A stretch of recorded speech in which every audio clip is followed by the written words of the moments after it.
झमका के दांते से ओढ़नी दबा के अपना जीजा से भाव खा के नाचे मुंह चमका के।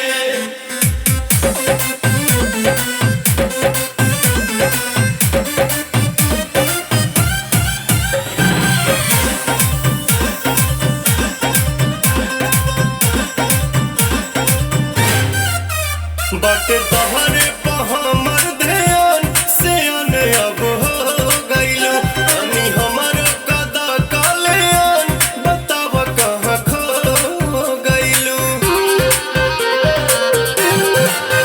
काहे भइल बड़ा नमादी हो अभी मिली नहीं परसादी हो।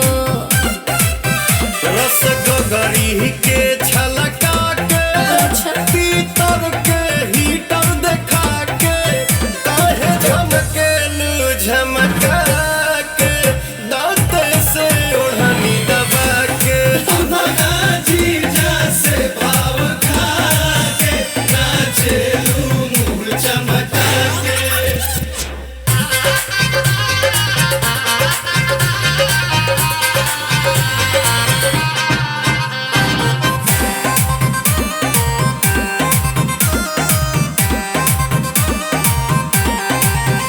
कहे ऐसे करेलू परहेज बियाह वाला एज भइल हमरा